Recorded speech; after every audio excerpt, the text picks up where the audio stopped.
müqavilə üzrə çox qızğın iş gedir.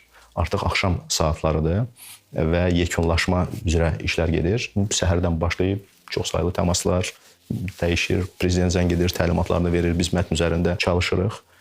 Rusiya Çini ilə əlaqədə onu göndəririk və artıq axşam saatları idi. Bu otaqda mətn üzərində oturmuşam, nazir müavini Fariz Rzayev kompüterin qarşısında düzəlişləri edir və hökumət telefonuna zəng gəldi. Mən telefonu götürdüm. Bizim hava qüvvələrinin komandanı Ramiz Tahirov zəng etdi həmin dövr. Mən telefonu götürdüm. Dedi ki, cənab nazirin, yəni Zakir Həsənovun xəbəri var. Ancaq onunla mən başa düşürəm ki, həmin məqam çox saylı tapşırıqları vardı. Çünki bu artıq 9-undan 10-una keçən, yəni bunu elan etmək deyil, bunu təşkil etməlisən. Sən hərbi əməliyyatlar gedir, bunu dayandırmaq, yəni sözdə asandır, ancaq bunu təşkil etmək bu tamamilə fərqli və Müdafiə naziri də bu işlərin üzərində durub və dedi ki, bəs cənab nazirin də xəbəri var və onun tapşırığına sizə zəng edirəm, bir hadisə baş verib.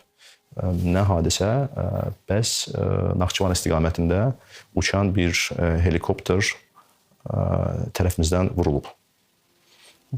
İlk növbədə məlumat daxil olanda başa düşdüm, bəli, belə bir yaxşı xəbər deyil.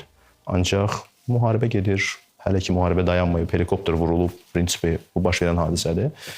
Dedi ki, bizim sərhədimizə yaxın ərazidə Ermənistan üzərində baş verib. Yenə də bu məlumat tam təsəvvür yaradır, çünki artıq biz bilirik ki, bizə təhdid yaradan bir sıra hallarda Ermənistan ərazisində S-300-lərdə vurulmuşdu. Yəni bu birinci deyildi ki, deyim ki, keçin.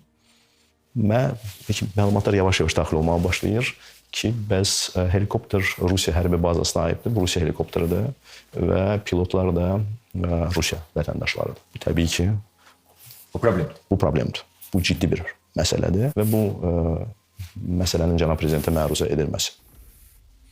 Dərhal telefon zəngi istədik. Cənab prezidentlə danışma əlbəttə bu mövzu ilə bağlı 7 dəqiqə çəkdi. 7 dəqiqədən sonra indi kimi yadındadır. Cənab prezidentlə əlaqəyə çıxmaq imkanı oldu. Cənab prezident artıq xəbəri var idi. Mən burada cənab prezidentin reaksiyasını demək istəyirəm. Yəni cənab prezident o məlumatı ondan ola bilsin ki, 1 dəqiqə, 2 dəqiqə əvvəl əldə etmişdir.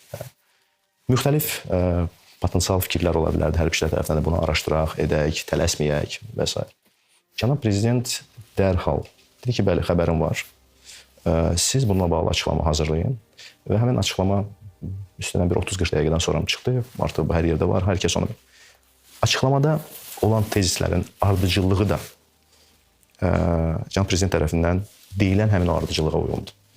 Hadisənin gətirən səbəblər, hərbi əməliyyatların davam edən dövrü, həmin marşrutla heç vaxt helikopter hərəkət etməməsi, faciəvi təsadüf, üzrxahlıq, kompensasiya və s.